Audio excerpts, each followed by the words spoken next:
My plate concept. My plate concept Gaza का वो concept है जो कि बेसिकली हमें फूड ग्रुप्स के बारे में बताता है। फूड ग्रुप्स में हमारे पास कार्बोहाइड्रेट्स, प्रोटीन्स, फैट्स और डेयरी ग्रुप आ रहा होता है। ना सिर्फ ये फूड ग्रुप्स के बारे में बताता है बल्कि हमारे पोर्शन कंट्रोल करने में भी हमें बहुत ज़्यादा हेल्पफुल होता है। तो क्या ये माई प्लेट हम अपनी रोज़मर्रा की ज़िंदगी में अप्लाई कर सकते हैं? क्या ये हमारे फेवरेट डिशेज़ में जो है अप्लाई हो सकता है? क्या हम बिरयानी माई प्लेट कॉन्सेप्ट के साथ खा सकते हैं? क्या हम बर्गर माई प्लेट कॉन्सेप्ट के साथ खा सकते हैं? तो जी हाँ, बिल्कुल, हम ये सब फेवरेट फूड्स जो है माई प्लेट कॉन्सेप्ट के साथ खा सकते हैं। बेसिकली इससे पहले हमें माई प्लेट कॉन्सेप्ट को समझना बहुत ज़्यादा ज़रूरी है। अब माई प्लेट कॉन्सेप्ट में अगर मैं बात करूँ तो हमारे पास प्लेट के 4 हिस्से जो हैं वो आ रहे होते हैं। उसमें हमारे पास एक फ्रूट्स का हिस्सा आ रहा होता है और एक वेजिटेबल्स का हिस्सा आ रहा होता है। इसके अलावा हमारे पास एक कार्बोहाइड्रेट्स का हिस्सा आ रहा होता है, यानी कि निशास्ता, जिसमें हमारी रोटी आती है, हमारे चावल आते हैं, हमारा पास्ता आता है, हम नान खा रहे हैं, खमीरी रोटी खा रहे हैं, ये सब चीज़ें जो है वो आ रही होती हैं। इसके अलावा हमारा बहुत ही इंपॉर्टेंट पार्ट प्लेट का आ रहा होता है, वो प्रोटीन्स का होता है और उसमें हमारा चिकन आ रहा है, मटन आ रहा है, एग आ रहा है, ये सब चीज़ें आ रही होती हैं। इसके साथ-साथ डेयरी के प्रोडक्ट जो है वो माई प्लेट का एक बहुत इंपॉर्टेंट हिस्सा है, जिसमें हमारा दूध, दही या चीज़ का इस्तेमाल होगा। तो बेसिकली ये वो कॉन्सेप्ट है जिसको हम मॉडिफाई कर सकते हैं अपने फेवरेट फूड्स को। इसमें हमारे पास पोर्शन कंट्रोल भी आ जाएगा और हमें फूड ग्रुप्स भी मिल जाएंगे। फॉर एग्जाम्पल, अगर आप बिरयानी खाना चाह रहे हैं, अगर आप वजन कम करना चाहते हैं और आपको बिरयानी की क्रेविंग्स हो रही हैं, तो माई प्लेट कॉन्सेप्ट के साथ आप बिरयानी को खा सकते हैं।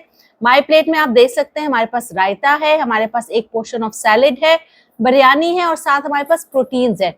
3 आउंसेस हमारे पास यहाँ पर प्रोटीन्स आ रहा है और कार्बोहाइड्रेट्स में आपको एक चमकता हुआ मसालेदार आलू भी नजर आ रहा होगा, जो कि कार्बोहाइड्रेट ग्रुप में ही शामिल है।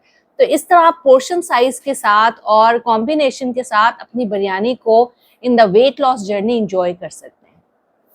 और डेयरी में जो है हमारे पास रायते की फॉर्म में आ जाए, यानी कि हम बिरयानी जब भी खाते हैं तो सैलेड और रायता होता ही है।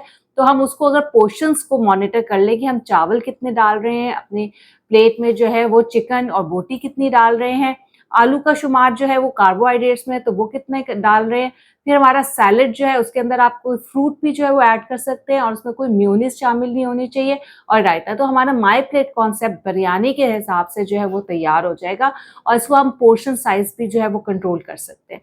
तो बेसिकली जब हम माई प्लेट की बात करते हैं तो हमें पोर्शन साइज कंट्रोल हो जाता है, लेकिन हमें थोड़ी सी हेल्दी चॉइसेस लेने की भी जरूरत होती है।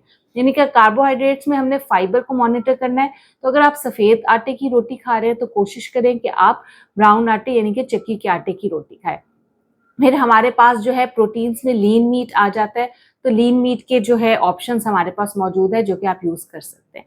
तो यही माई प्लेट कॉन्सेप्ट हम नाश्ते में भी इस्तेमाल कर सकते हैं, यही माई प्लेट कॉन्सेप्ट हम फास्ट फूड खाते हुए भी इस्तेमाल कर सकते हैं, लेकिन हमारी चॉइसेस जो है वो it makes a lot of difference. यानी कि वही फास्ट फूड अगर आप कोल्ड ड्रिंक्स के साथ बनाएंगे, क्योंकि आप देख रहे हैं कोल्ड ड्रिंक्स की कहीं भी माई प्लेट कॉन्सेप्ट में गुंजाइश नहीं है, और हाई शुगरी फूड्स और हाई शुगरी ड्रिंक्स की जो है वो माई प्लेट में गुंजाइश नहीं है। तो basically in my plate concept we have to focus on carbohydrates, proteins, fruits, vegetables, dairy products और food groups, ताकि हम एक बैलेंस डाइट की तरफ, बैलेंस न्यूट्रिशन की तरफ पहला कदम उठा सकें। Thank you so much.